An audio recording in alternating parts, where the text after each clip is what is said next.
Juliet. Romeo, you don't come again with this your sweet mouth. Make I spoil it.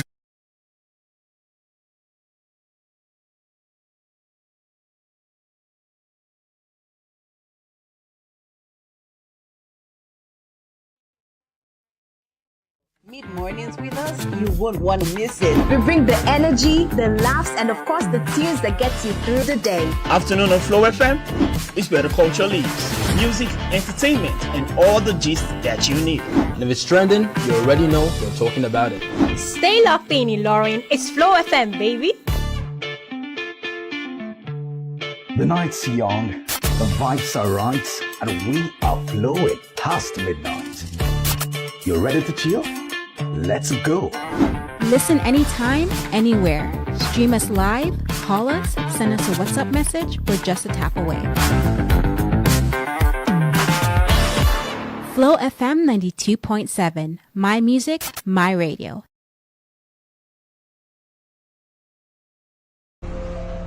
From sunrise to midnight and beyond, one station keeps you locked in, no matter where you are.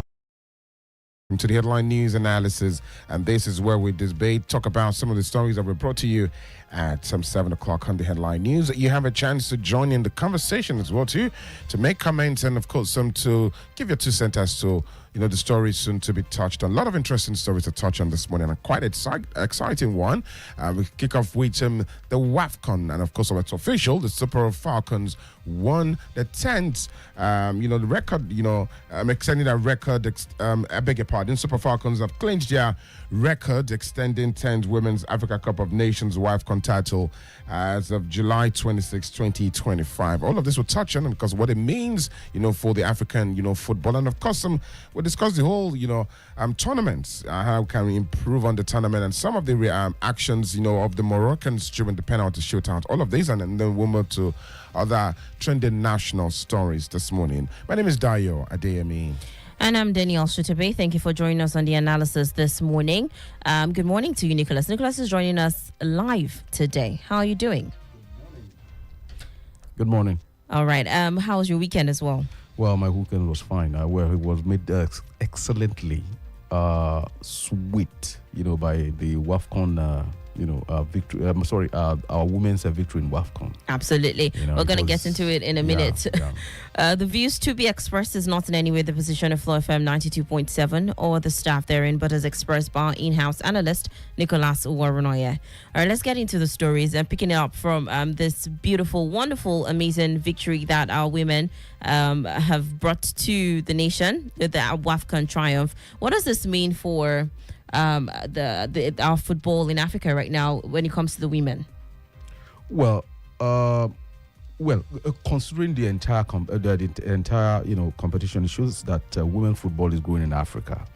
Look at the quality of play, look at the quality of players that you have, and again, importantly, in the previous editions we've had, you see that the North Africans, we are not anywhere near the first 5, but the mere fact that 2 times on a row, Morocco has qualified for final, and of course Algeria too made it into the semi-finals or thereabout. It tells you that even in those regions, that women football is growing. Then again, of course, I don't want to take it in isolation, but the turnout for the final was really huge. You look at the fan base, of course, maybe because it's a home. It was quite huge. But I would have loved if those kind of turnout of fans were replicated in all the preliminary matches and the rest of them. But all the same, I think it's fantastic. It shows that we are going places in Africa as far as women football is concerned. All right. Yeah. The ladies made us really proud, and with a very epic 3-2 comeback victory over host Morocco at the Olympic Stade Olympic in Rabat. With that win, the first half of the goal, it was 2-0 down. The Super Falcons were down 2 goals. Did you lose hope at all, or did you see a positive, comeback in the whole match? Look, this might sound not plausible, but I envisage something like that because the little I have watched of the Moroccans, I knew they are pretty fast. Very. And our girls build slowly. So there was that tendency that they might go one up, but I never expected two. But I knew that the moment the girls settle in that game, the Moroccans are going to have it hot. Then secondly, the off-pitch vibe and synergy within the players, within the Nigerian, Falcons, is what really gets to me. I mean, let me not put it that way. It's one of those things that is very, really intriguing about that team. That team is a close-knit bunch. And it's always difficult to defeat such a thing. Do you see them when they come in, when they go out for prayer, the skits they make, the singing and everything, the oneness, there is nothing like rivalry. There is no controversy. There is no issues. And these are girls that are not paid their money as I went due. And you see, you don't see that happen in their morale. They're having a ball.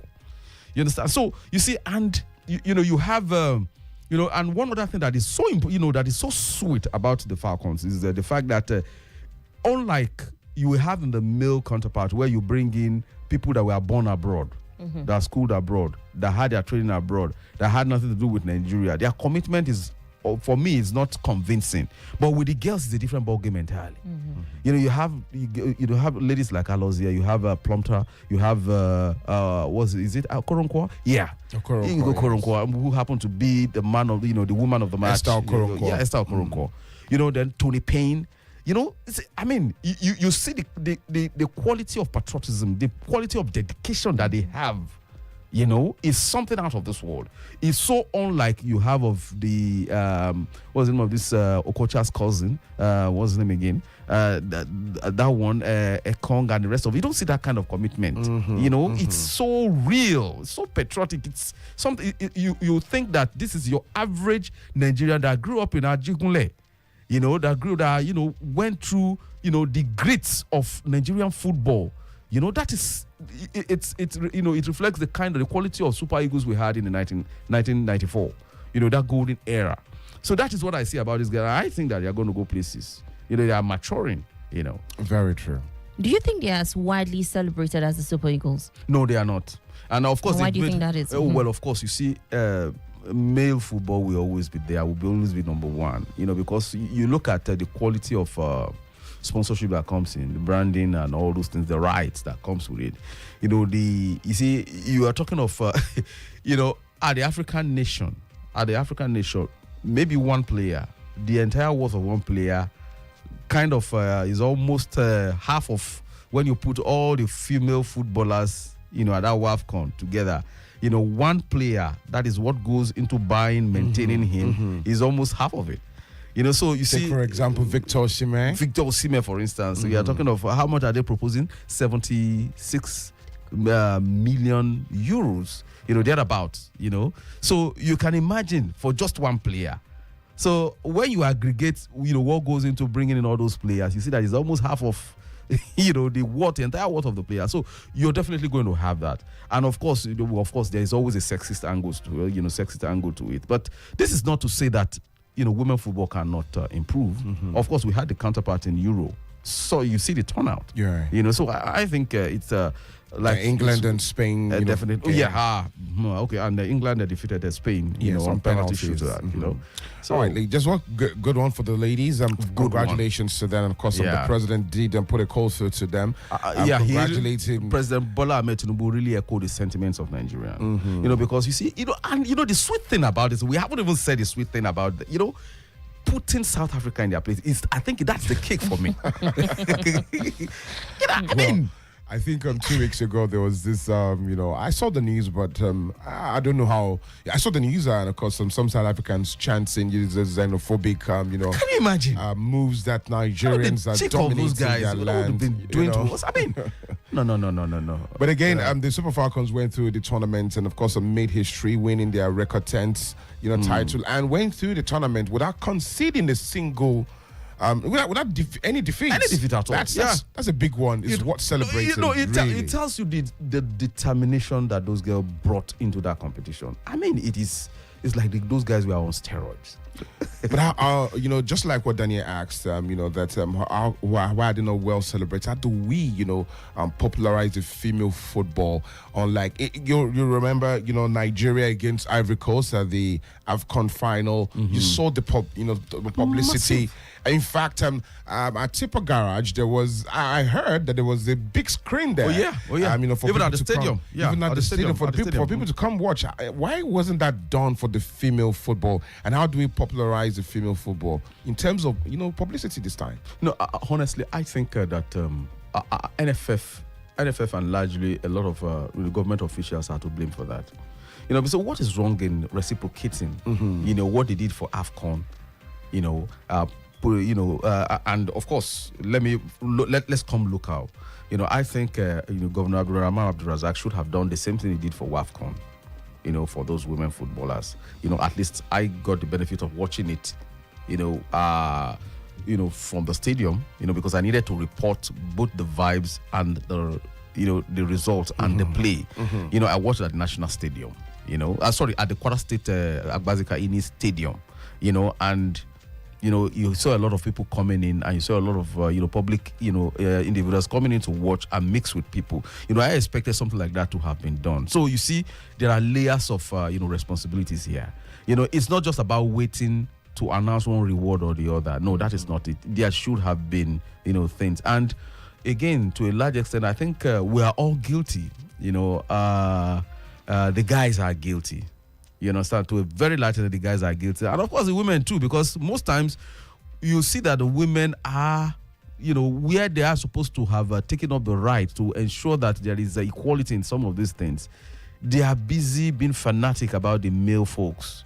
Arsenal, Chelsea, and when they talk about all these clubs, they don't talk about the women club. They talk about the men club. They talk about the male guys, the athletes, the male athletes and the rest of them. They don't, how many times have you seen you've seen a lady celebrating a world best woman player? How many times do you see them wear their t-shirts? You don't see it. So these are some of the things. I expect that, for instance, Danielle. When we are talking about Arsenal, for instance, we're talking about Chelsea, she should just chip in and make one or two, name one or two or three names. I think the exemption for me is the fact that I don't football at all. This is not about football. This is about speaking for the women. Celebrating women. Yeah, I'm all for that. I'm all for that. If I have to do that, 100%. 100%. But you can start with football. I can. Okay. The female football. The female football. Yeah, exactly. I can definitely do that. All right, let's move to another conversation. Before we do that, 0807-777-9927 is the number to call to make a comment or debate on any of the conversations that we've brought forward or any of the ones that we brought it to you at 7 o'clock.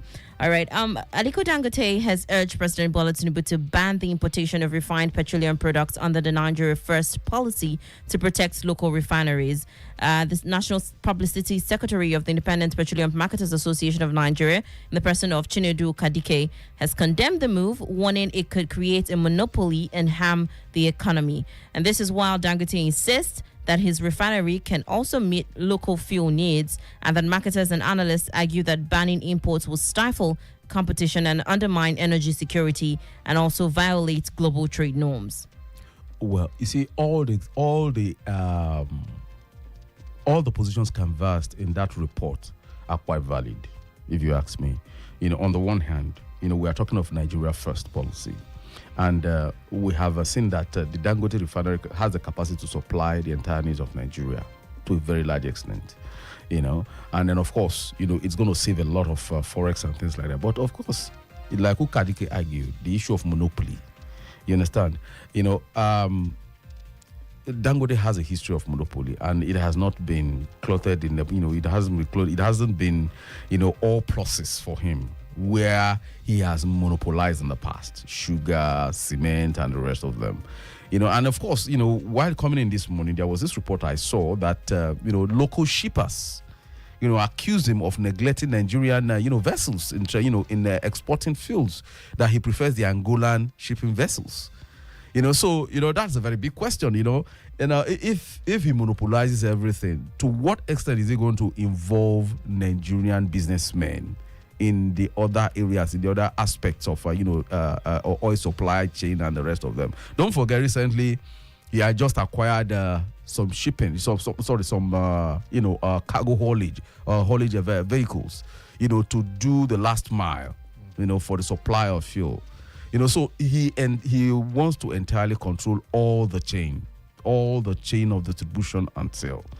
So very soon he's going to have petrol stations where he dispenses them too. So at the end of the word, you leave absolutely nothing for others to play. And of course, we know what monopoly is all about. Monopoly is not good for competition, and competition brings down price. Then of course, Okadike spoke about international trade norms. We are going to fall foul of WTO. Open trade treaties that we signed open willingly. So if we shut down, if we shut down the wharfs, and shut out other oil producers, there will be reciprocity elsewhere, and it's going to make us, incur some sanctions. But again, everything depends on what is in the overall good of Nigerians, the average man on the street. So there is a bit of plus on both sides, and I think government should sit down and look at the merits of some of these arguments. Really. All right. Now, if you look at the statements coming from the Dangote group, you'll find a place where he did say that they should stop the importation of the fuel to improve local refineries.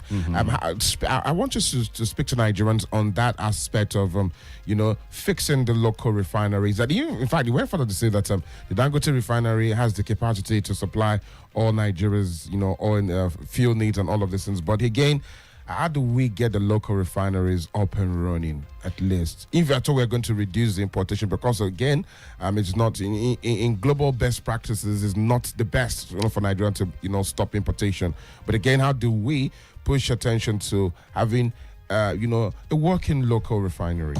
You see, let us get certain fact there. You see, the coming on stream of Dangote refinery is how am I going to put it? I think it's an economic aberration, really. Let us be very clear about that. It doesn't follow the capitalist model of doing things, where the private sector, the private person controls all factors of production.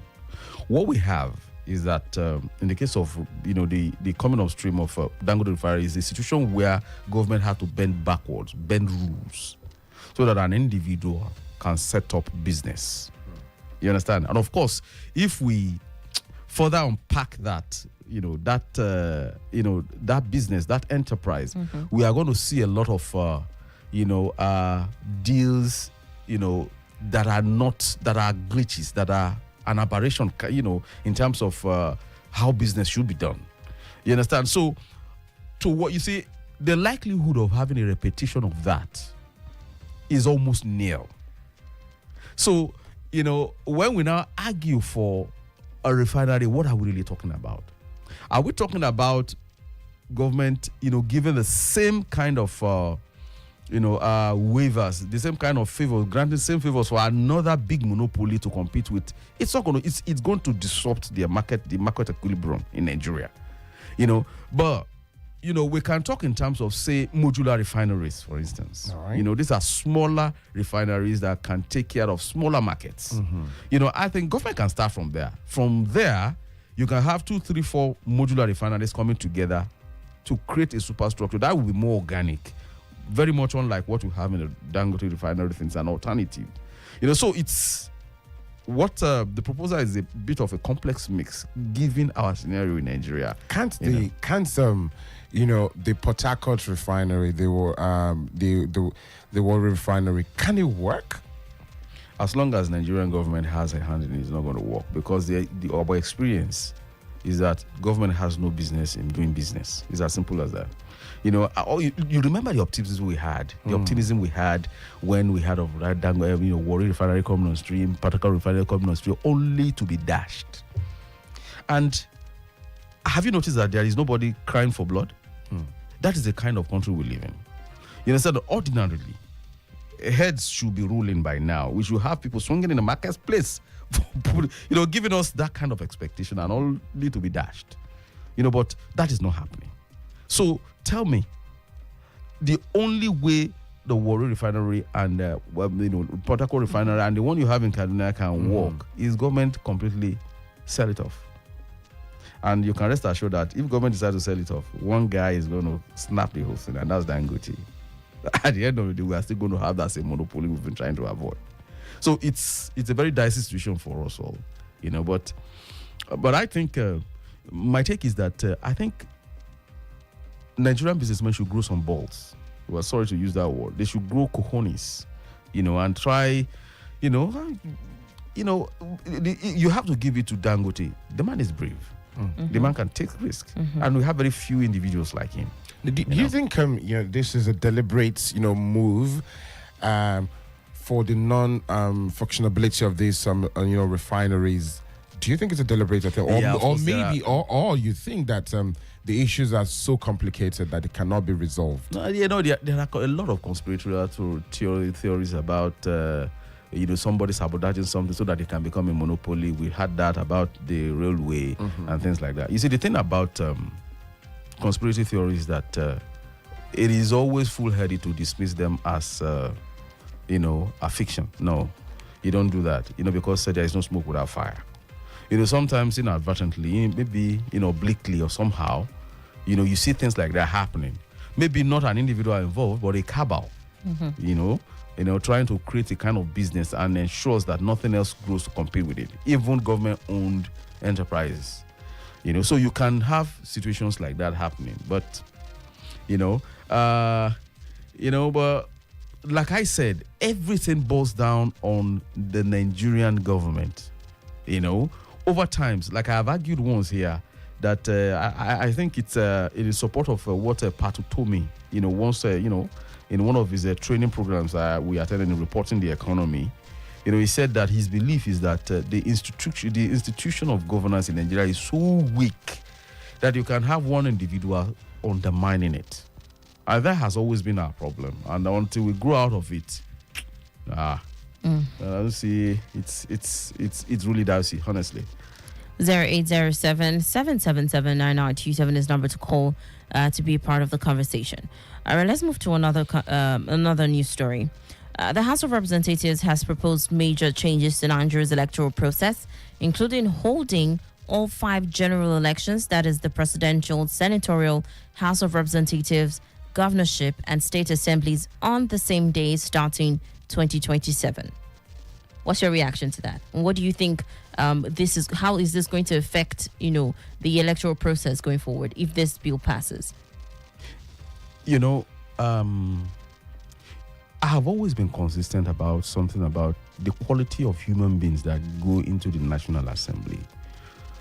Sometimes we have this belief that some of those guys are supposed to still be in diapers. That is the simple truth. Because, we are talking of even the staggered elections that we have, off-season election. We don't even have the resources to manage them properly. You are not talking of having a governorship, House of Assembly, House of Reps, everything in one day. Where is the logistics to manage it? When you make proposals, at least you should look at what is on ground.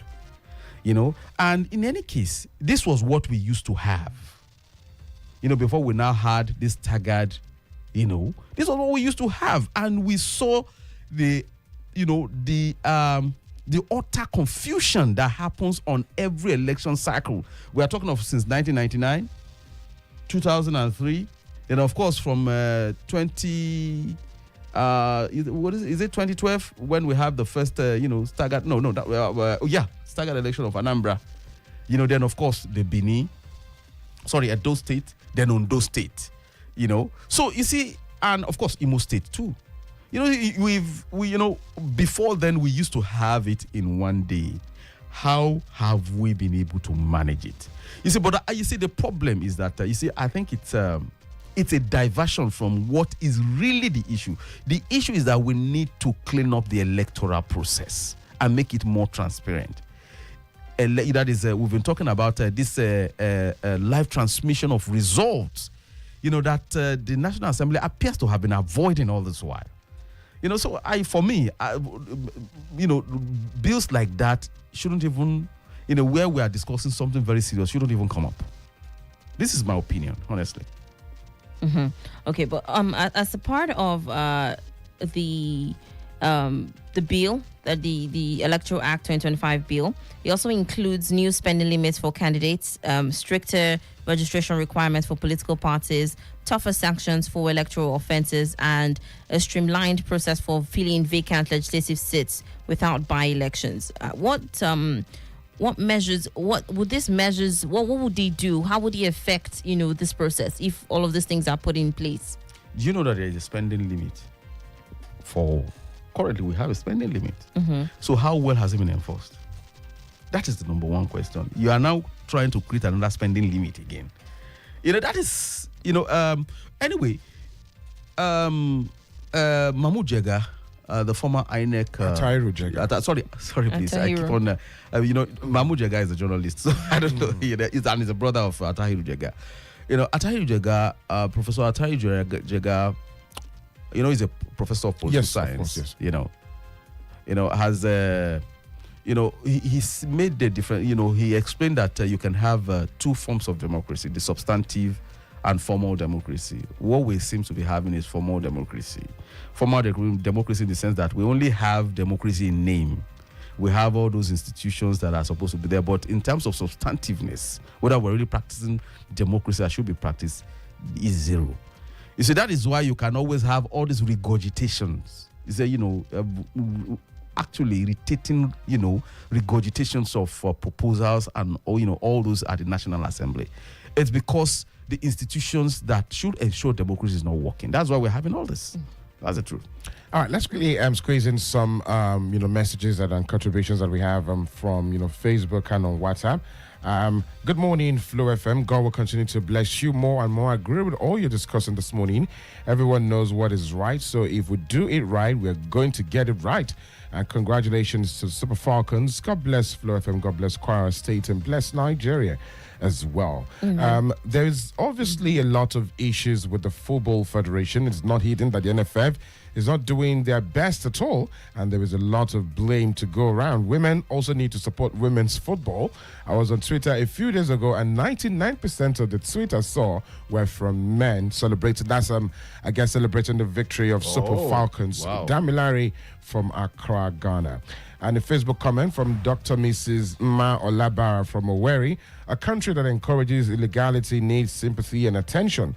A lot of unacceptable things keep going on in this country. Silence or neutrality in the face of evil is treasonable. Any good person who sees evil fails to speak out, rather praises and encourages evil act will receive more punishment from God than the doer of bad evil. We enjoy lots of immoral acts. Why is it that what works well in other lands are impossible in ours? Can investment thrive in an insecure, unfavorable environment? Our problems are crucial and require urgent and drastic solutions. Thank you so very much, Doctor, all the way from Owerri.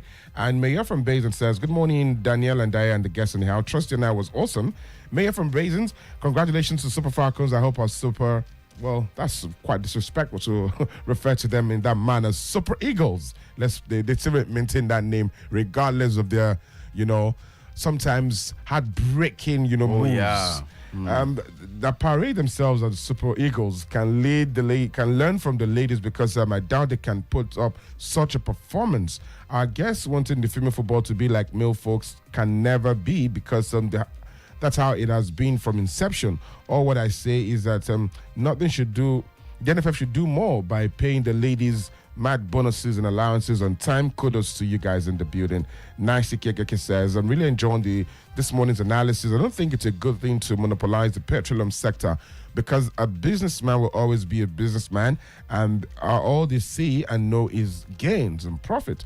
Dangote is really a brave and wise man. I give it up for him, but not to any secretarial monopoly. It would be nice if they merge all electoral stages, and I guess on the second story electoral stages together, and it should be reduced, and that will reduce the spending, and of course it should be completed in 1 or 2 days. Hassan Mohammed Rabi from Malete. Sikiru says, good morning, Super. Congratulations to the Super Falcons. I don't believe Dangote. I think he's playing the monopoly card. He cannot be trusted as a businessman. And we knew what happened with the cements when he was asked to reduce the price to 1,000 naira per bag. And he said, no, if he truly loves Nigeria, he should create his own filling station and sell at a very competitive price. Have a significant wake. SK Baba from the City of Hope, Ilorin. All right. Thank you so very much for the comments this morning. Quickly, your parting shot, Nicholas, because of time, we need to step aside. Yeah, I'm wishing virtually everybody that is listening to us, a happy week. Let's see how it turns out. We'll be here to dish out, normal analysis and, enliven your day. All right. We believe it's going to turn out. Everything's going to turn out good. Amen. Right. Thank you so very much for joining us on the analysis this morning. The views expressed is not in any way the position of FlowFM 92.7 or the staff therein, but as expressed by in-house analyst Nicholas Uwerunonye. Thank you for joining us on the headline news analysis. I am Danielle Shitta-Bey. And I am Adedayo Adeyemi. Have a good morning.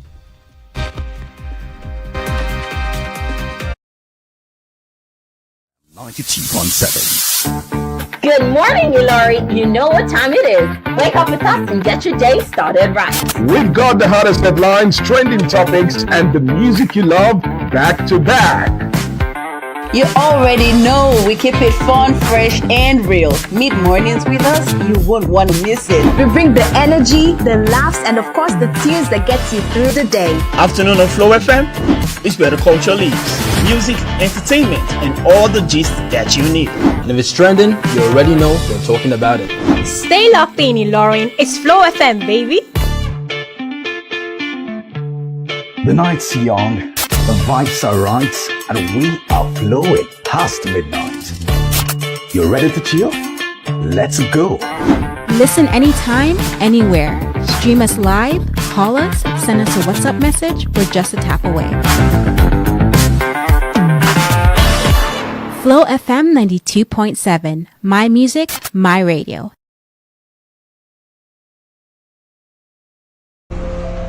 From sunrise to midnight.